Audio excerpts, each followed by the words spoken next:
Hello দর্শক, আসসালামু আলাইকুম। Welcome to my another video. আমি সাব্বির আহমেদ, রহস্যময় পৃথিবী চ্যানেলের পক্ষ থেকে আপনাদের সবাইকে জানাচ্ছি স্বাগত। আজ আমরা কথা বলবো ফিলিস্তিন দেশ সম্পর্কে, একটি ভূখণ্ড যার প্রতিটি ইঞ্চি জুড়ে ইতিহাস, সংগ্রাম এবং অগণিত রহস্য লুকিয়ে আছে। চলুন আজকের রহস্যময় যাত্রা শুরু করি কথা না বাড়িয়ে। বিশ্বে অনেক বড় বড় দেশ রয়েছে, তবে আয়তনে ছোট হলেও ফিলিস্তিন একটি এমন নাম যা বিশ্বের প্রতিটি প্রান্ত আলোচিত ও গুরুত্বপূর্ণ। ইতিহাস, ধর্ম, সংস্কৃতি এবং সংগ্রামের কারণে ফিলিস্তিন বিশ্ব মানচিত্রে এক অনন্য স্থান দখল করে রেখেছে। ফিলিস্তিনের মোট আয়তন প্রায় ৬,২২০ বর্গ কিলোমিটার। এর মধ্যে ওয়েস্ট ব্যাংক ৫,৮৬০ কিলোমিটার এবং গাজা স্ট্রিপ ৩৬০ কিলোমিটার আয়তনে। ছোট হলে এর গুরুত্ব অপরিসীম।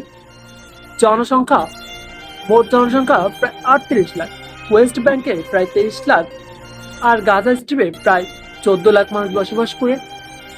শহর সংখ্যা ৭০টিরও বেশি, যেগুলো রাজনৈতিক ও ধর্মীয় দিক থেকে গুরুত্বপূর্ণ।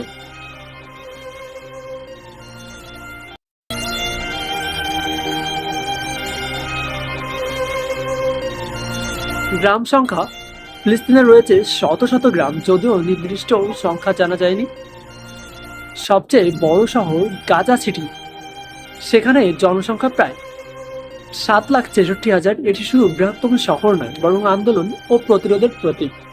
সবচেয়ে ছোট শহর আবুদিজ, একটি শান্তিপূর্ণ শহর যার জনসংখ্যা মাত্র ১২,৩৮৫ জন। ফিলিস্তিনের সবচেয়ে বড় নদী জর্দান নদী, যা ফিলিস্তিন ও জর্ডানের সীমান্তে অবস্থিত এবং ঐতিহাসিকভাবে অত্যন্তই গুরুত্বপূর্ণ নদী এটা। সবচেয়ে ঘনবসতিপূর্ণ অঞ্চল গাজা সিটি, যেখানে প্রতি বর্গ কিলোমিটারে প্রায় ৮,৪৫৭ জন মানুষ বসবাস করে থাকেন, যা এটিকে বিশ্বের অন্যতম ঘনবসতিপূর্ণ এলাকা করে তুলেছে। কিসের জন্য বিখ্যাত ফিলিস্তিন? জেরুজালেম শহরের জন্য, যা তিনটি প্রধান ধর্মের পবিত্র স্থান। সংস্কৃতি, কৃষ্টি ও প্রতিরোধ আন্দোলনের জন্য। অসংখ্য ঐতিহাসিক নিদর্শন এবং প্রাচীন সভ্যতার জন্য। বর্তমান পরিস্থিতি, আজও ফিলিস্তিন রাজনৈতিক সংকটে জর্জরিত, বিশেষত গাজা স্ট্রিপে ইসরায়েলের সঙ্গে সংঘর্ষ, অবরোধ ও মানবিক সংকট প্রতিনিয়ত চলমান। বিশ্বের অনেক দেশ ফিলিস্তিনকে স্বাধীন রাষ্ট্র হিসেবে স্বীকৃতি দিলেও এ নিয়ে এখনো অনেক মতবাদ রয়ে গেছে। সরকার ব্যবস্থা, ওয়েস্ট ব্যাংক পরিচালিত হয় ফিলিস্তিনের ন্যাশনাল অথরিটি দ্বারা। গাজা স্ট্রিপ নিয়ন্ত্রণ করে হামাস।